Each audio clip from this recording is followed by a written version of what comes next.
आपण जे पहिले 6 सेशन घेतले त्याची जे कोणी आणि आज नवीन आहेत त्यांच्यासाठी थोडक्यात माहिती देते. पहिलं जो आपला सेशन झाला तो स्ट्रेस मॅनेजमेंटवर झाला. स्ट्रेस मॅनेजमेंट करण्यासाठी आपण काय काय छोटेसे उपाय करू शकतात.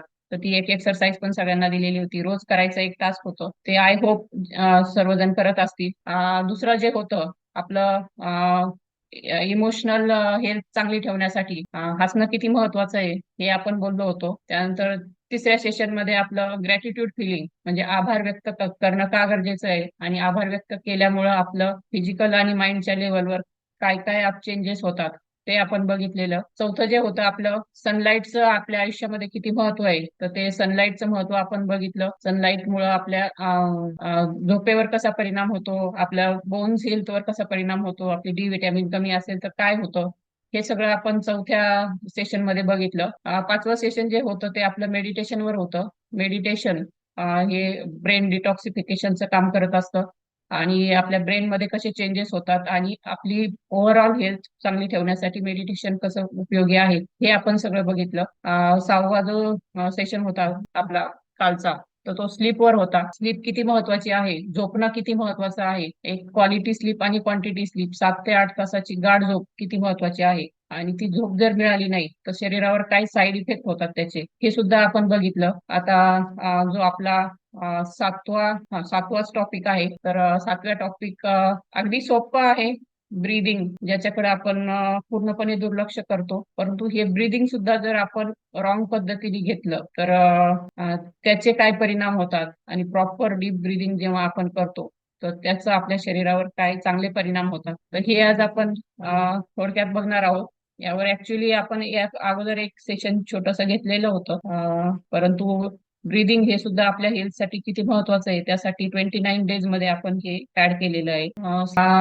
ब्रीदिंग आता आपण आपला जो कुत्रा असतो आपला डॉग पाळीव पाळीव डॉग असतात.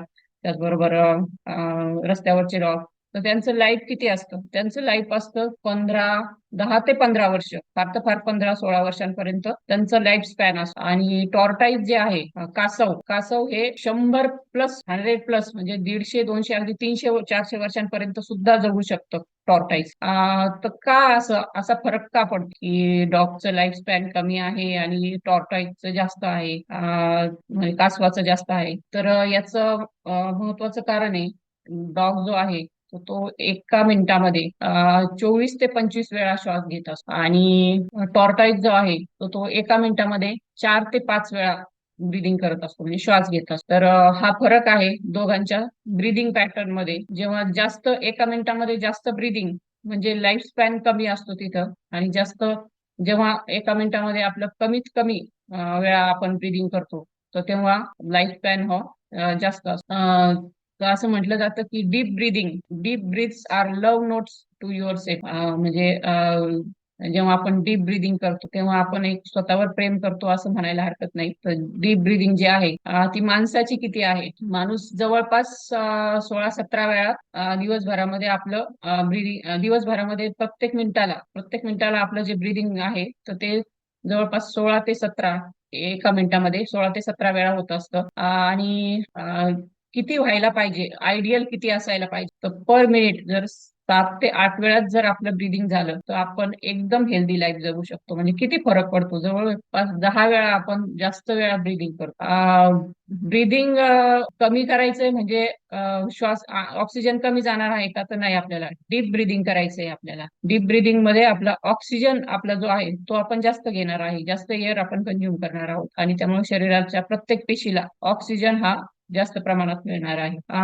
अगदी छोटासा विषय आहे ब्रीदिंग कसं करायचं, आपण कुठं चुकतो आणि त्याचबरोबर ब्रीदिंग करण्यासाठी आपल्याला कुठे पैसे मोजावे लागत नाही. आपली एअर जी आहे ती फ्री मध्ये आहे, सगळीकडे भरपूर प्रमाणात अवेलेबल आहे आणि दिवसभरामध्ये आपण जवळपास 25,000 वेळा 24 तासामध्ये 25,000 वेळा आपण ऑक्सिजन श्वास आत घेतो आणि बाहेर सोडतो. म्हणजे आपल्याला 25,000 वेळाच आपल्याला संधी आहे जास्तीत जास्त ऑक्सिजन आपल्या शरीरामध्ये इनटेक करणे. त्याचबरोबर रोज जर आपण अगदी 5 मिनिटापासून सुरू करू शकता. 10-20 मिनिटं दिवसातून जेव्हा कधी वेळ मिळेल तेव्हा डीप ब्रिदिंग करायची आहे. म्हणजे श्वास तुम्ही दीर्घ श्वास घ्यायचा आहे. श्वास घेताना एक चूक करतो आपण. आपला श्वास जो आहे तो अगदी पोटापर्यंत आपल्या जातच नाही, पोट फुलतच नाही आपलं. आपण खूप शॉर्ट ब्रीद असतो आपला, स्वॅलो ब्रिदिंग असतं. जसं तळण्याचं आहे ना, डीप ब्रिदिंग आणि स्वॅलो ब्रिदिंग, याच्यावरून मला एक आठवलं. एखादा पदार्थ तळतो आपण, स्वॅलो ब्रिदिंग मध्ये काय करतो, कमी तेल वापरतो ना. स्वॅलो स्वॅलो फ्राय करतो, स्वॅलो फ्राय तेव्हा कमी तेल वापरतो. आणि डीप डीप फ्राय करतो तेव्हा तेल जास्त वापरतो. तर हेच इथंही होतं. जेव्हा आपण डीप ब्रिदिंग करतो, ऑक्सिजन जास्त आपल्या शरीरामध्ये जात असतो, आणि जेव्हा स्वॅलो असतं आपलं, तर तेव्हा ऑक्सिजन हा कमी जात असतो.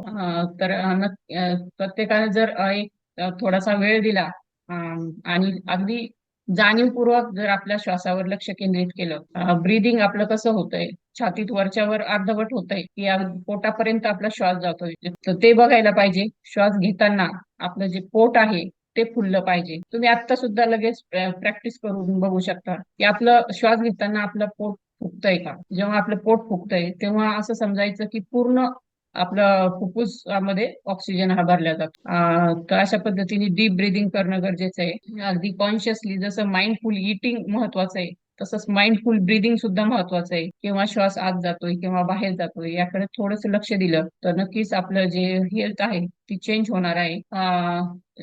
खूप जेव्हा स्ट्रेस असतो लोकांना, किंवा स्ट्रेस साठी जर तुम्ही काउन्सिलर कडे गेला, तर काउन्सिलर सुद्धा आपल्याला डीप ब्रिदिंग सुचवत असतो. आणि बऱ्याच वेळा एन्झायटी आणि डिप्रेशन च्या पेशंटला सुद्धा ही एक्सरसाइज, ब्रिदिंगची एक्सरसाइज ही सांगितली जाते. तर त्याचं हेच कारण आहे की आपलं तिथं माइंड पण शांत होत असतं, ऑक्सिजन आपल्या शरीराला भरपूर मिळत असतो.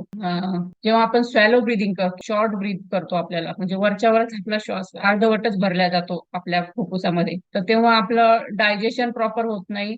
त्याचा आपल्या झोपेवर पण परिणाम होतो, झोपही प्रॉपर होत नाही, आणि असे खूप सारे इश्यूज आहेत की जे त्याच्यातून निर्माण होऊ शकतात.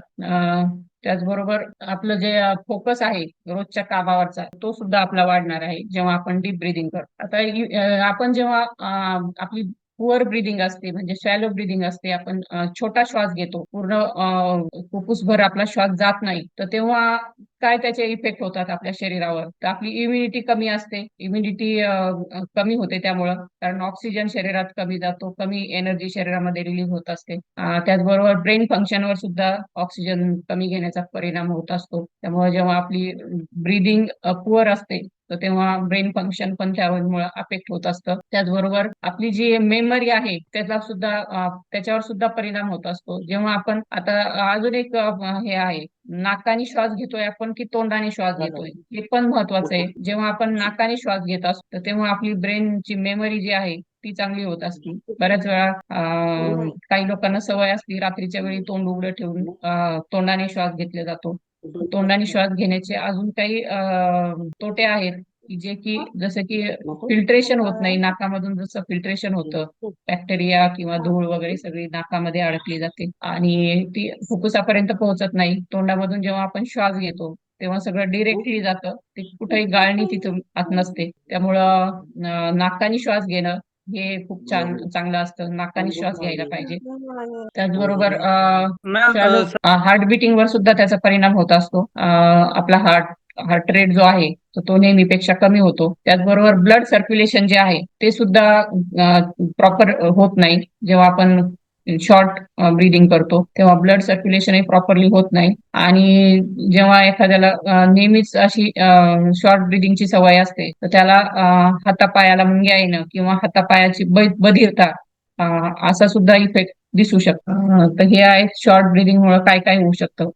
बेस्ट वे कुठला आहे ब्रीदिंग साठी, तर माइंडफुल ब्रीदिंग करणं. थोडस आपलं जे कॉन्सन्ट्रेशन आहे ब्रीदिंग वर, आपण जेव्हा जेव्हा शक्य होईल तेव्हा तेव्हा श्वासावर लक्ष द्यायचं आहे. श्वास नेमका कसा चालू आहे, आपला श्वास घेताना आपलं पोट फुगतंय का. जेव्हा आपलं पोट फुगतंय तेव्हा समजायचं की आपण प्रॉपर श्वास घेत आहोत, आणि जेव्हा आपलं पोट फुगत नाही श्वास घेताना तेव्हा समजायचं की आपलं स्वॅलो ब्रीदिंग चालू आहे. स्वॅलो. आणि त्याचबरोबर कोणत्या नाकपुडीतून श्वास जातोय हे सुद्धा खूप महत्वाचं आहे. ते एक चंद्र नाडी, सूर्य नाडी असं कधी आपण ऐकलं असेल, तर जेव्हा आपल्या उजव्या नाकपुडीतून आपला श्वास जात असतो, तर त्याला म्हणतात की सूर्य नाडी चालू आहे. जेव्हा डाव्या नाकपुडीतून श्वास जात असतो, त्याला म्हणतात की चंद्र नाडी चालू आहे. तर हे डाव्या आणि उजव्या नाकपुडीतून जेव्हा श्वासोच्छ्वास चालू असतो, म्हणजे एकाच वेळी दोन्ही मधून आपण श्वास नसतो घेत. एका याच्यातून एका वेळी जास्त जात असतो आणि एका याच्यातून कमी जातो. तर हे तुम्ही बघा, तुम्ही लक्ष द्या की कोणत्या वेळी कोणत्या नाकपुडीतून जास्त श्वास आपला चालू आहे. आणि चंद्रनाडी, सूर्यनाडी मी याच्यासाठी सांगितलं की चंद्रनाडी म्हणजे चंद्र म्हणजे शीतलता आणि सूर्यनाडी म्हणजे प्रखरता. तर जेव्हा आपला उजव्या नाकपुडीतून श्वास चालू असतो ना, तर त्यावेळेस म्हणजे जास्त ऍक्टिव्ह असतो आपण, म्हणजे फिजिकली ऍक्टिव्हनेस आपला जो आहे तो जास्त असतो जेव्हा उजव्या नाकपुडीतून श्वास चालू असतो. जेव्हा जसं की आपण एक्सरसाइज करतो त्यावेळेस आपल्या उजव्या नाकपुडीतून श्वास चालू असतो. आणि जेव्हा आपलं मेडिटेशन असतं किंवा आपल्याला वाचायचं असतं, कुठेतरी कॉन्सन्ट्रेशन करायचं असतं, तर तेव्हा जो आहे तो आपला श्वास हा डाव्या नाकपुडीतून चालला पाहिजे, म्हणजे चंद्र नाडी आपली ऍक्टिव्ह पाहिजे तिथं. जेव्हा चंद्र नाडी आपली ऍक्टिव्ह असते तेव्हा कॉन्सन्ट्रेशन आपलं चांगलं असतं. आणि सूर्यनाडी ऍक्टिव्ह असते तेव्हा आपलं फिजिकल ऍक्टिव्हिटी आहे ती चांगली होत असते. दोन्ही पण आपल्यासाठी महत्वाचं आहे. आणि अजून एक त्यामध्ये ऍड करेल मी की जेव्हा आपण जेवण करतो दुपारी किंवा रात्री, असं सांगतात की डाव्या कुशीवर झोपल्यानंतर काय होतं, तर आपली जी उजव्या नाकपुडीतून श्वास जो आहे तो व्यवस्थित चालतो, म्हणजे आपली सूर्य नाडी ऍक्टिव्ह होते आणि त्यामुळं डायजेशन जे आहे ते आपलं प्रॉपर होत असतं. आणि काही व्यक्तींना नेहमी सर्दी होत असते, नेहमी सर्दी. तर त्याचंही कारण आहे की त्यांनी थोडंसं लक्ष द्यायचंय झोपताना आपण डाव्या कुशीवर झोपतोय की उजव्या कुशीवर झोपतोय. तुम्ही जर उजव्या कुशीवर झोपत असाल तर तुमची डावी नाकपुडी आहे ती जास्त, त्याच्यातून श्वास जास्त जातो, म्हणजे तुमची चंद्रनाडी ऍक्टिव्ह असते तिथं आणि त्यामुळं तुम्हाला सर्दीचा त्रास वारंवार होऊ शकतो. हेही बघायचंय आपण डाव्या अंगावर केव्हा झोपायचंय, उजव्या अंगावर केव्हा झोपायचंय, केव्हा आपला कोणता पॅटर्न चालू असतं तेही महत्वाचं आहे. तर त्यामुळे थोडंसं प्रत्येकाने लक्ष द्यायचंय की नेमकं आपला श्वास जो आहे, जे लाईफ आहे आपलं, ज्या श्वासावर अवलंबून आहे, तो आपला श्वास कसा चालू आहे. Be conscious on the way you breathe, म्हणजे तुम्ही कशा पद्धतीने श्वास घेताय त्यावर लक्ष द्या. त्याच्याबाबत सजग राहा, जाणीवपूर्वक श्वास घ्या आणि बघा तुम्ही रॉंग पद्धतीने जर श्वास घेत असाल, म्हणजे तुमचं स्वॅलो ब्रिदिंग होत असेल, पोटापर्यंत तुमचा श्वास जात नाहीये, तर थोडस तिथं काम करण्याची गरज आहे. रोज एक एक्सरसाइज मी शेवटी देणारच आहे काय करायचंय. चेस्ट ब्रिदिंग इज इनकरेक्ट, म्हणजे चेस्ट ब्रिदिंग म्हणजे फक्त वरच्यावर आपण जेव्हा फक्त छातीमध्ये श्वास भरला जातो आणि सोडला जातो, तर ते चुकीचं आहे. कारण त्याच्यामधून आपल्या शरीराला पुरेसा ऑक्सिजन आपण नाही देऊ शकत.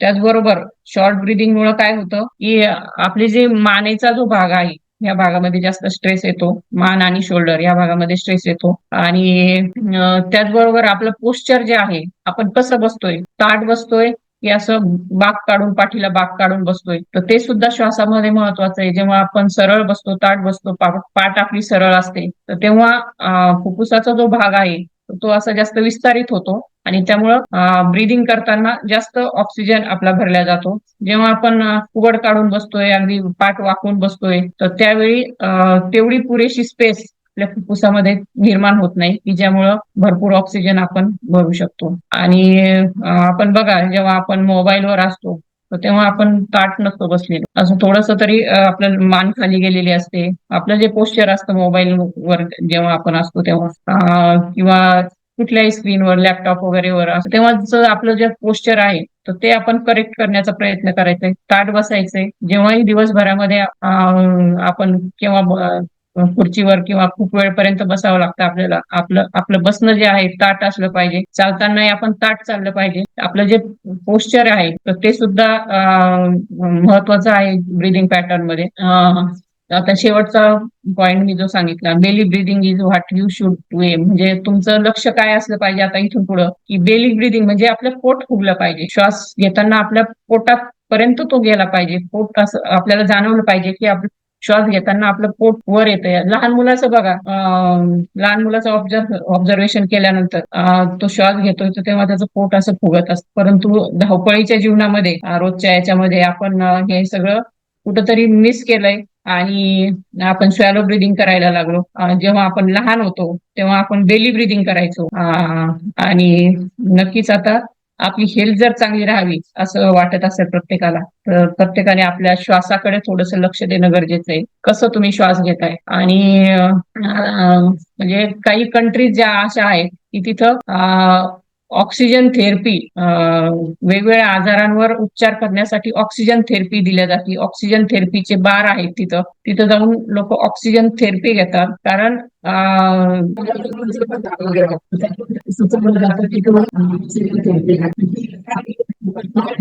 ऑक्सिजन आहे तो फक्त तो बुडवून घ्यायचा आहे. कसं आपल्या शरीरामध्ये जास्तीत जास्त इनटेक झाला पाहिजे. ऑक्सिजन फोकस करायचा आहे. आणि जर ते कुठं चुकत असेल तर ते कसं करेक्ट करता येईल यासाठी थोडंसं काम करायचंय. तर येस, आता आपण शेवटच्या पार्ट कडे आलेलो आहोत. काय करायचंय श्वासोच्छ्वास आपला चांगला करण्यासाठी, जास्तीत जास्त ऑक्सिजन आपल्या शरीरात प्रत्येक पेशीला मिळावा यासाठी आपण काय करायचंय. तर एक सिंपल सी टेक्निक आहे. शांत बसायचंय आणि डीप ब्रिदिंग करायचंय. दीर्घ श्वास आत घ्यायचा आहे आणि हळूहळू हळू नाकावाटेत बाहेर सोडायचं. तर असं हे 3 मिनिटापर्यंत करायचंय आणि 3 वेळा करायचंय दिवसभरात. जसं डॉक्टर सांगतात ना 3 वेळा तुम्ही ही गोळी घ्या, तसं मी तुम्हाला सांगते की 3 वेळा फक्त 3 मिनिटं काढायचे. सकाळी एकदा, दुपारी एकदा, संध्याकाळी एकदा. 3 वेळा फक्त 3-3 मिनिटं काढायचे. शांत बसायचंय.